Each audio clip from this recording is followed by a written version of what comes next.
ബിസ്മില്ലാ വൽഹംദുലില്ലാ വസ്സലാത്തു വസ്സലാമു അലാ റസൂലില്ലാ അമ്മാ ബഅദ്.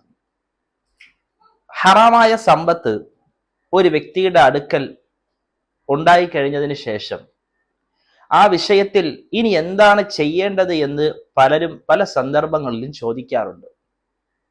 ഇതിനുള്ള അങ്ങേയറ്റം പ്രായോഗികമായ ഒരു മറുപടി മഹാനായ ഇമാം നവവി റഹ്മത്തുള്ളാഹി അലൈഹി തന്റെ മജ്മുഇൽ ഉദ്ധരിക്കുന്നുണ്ട്.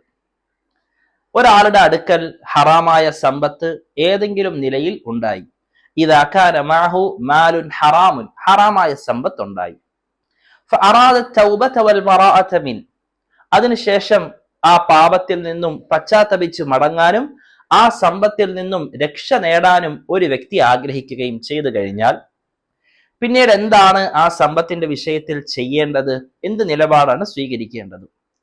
3 വഴികളാണ് ഇമാം നവവി റഹ്മത്തുള്ളാഹി അലൈഹി ഇതുമായി ബന്ധപ്പെട്ട് ഉദ്ധരിക്കുന്നത്. ഒന്നാമതായി, തന്റെ കയ്യിലുള്ള സമ്പത്തിന്റെ യഥാർത്ഥ അർഹര് ആരാണോ അവരിലേക്കോ അല്ലെങ്കിൽ അവരുടെ അനന്തരാവകാശികളിലേക്കോ ആ സമ്പത്തിനെ എത്തിക്കുക. ഇനി അങ്ങനെ സാധിക്കുന്നില്ല, ആ സന്ദർഭത്തിൽ മുസ്ലിമീങ്ങൾ ഒരുപോലെ പങ്കാകുന്ന, മുസ്ലിമീങ്ങൾക്ക് എല്ലാവർക്കും പ്രയോജനം ലഭിക്കുന്ന, മിമ്മാ യശ്തരികു ഫീഹിൽ മുസ്ലിമൂൻ, മുസ്ലിമീങ്ങൾക്കെല്ലാം ഒരേ നിലയിൽ പ്രയോജനമെടുക്കാൻ സാധിക്കുന്ന എന്തെങ്കിലുമൊക്കെ പൊതുവായ പ്രവർത്തനങ്ങളിലേക്ക് ആ സമ്പത്തിന് ചെലവഴിക്കപ്പെടണം. അതിന് പല ഉദാഹരണങ്ങളും മഹാനവറുകൾ പറയുന്നുണ്ട്. വഴികൾ നന്നാക്കുക, അതേ നിലയിലുള്ള പല കാര്യങ്ങളും.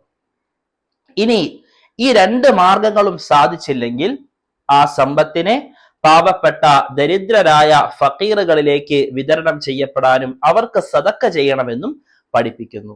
വല്ലാഹു അഅലം ബിസ്സവാബ്.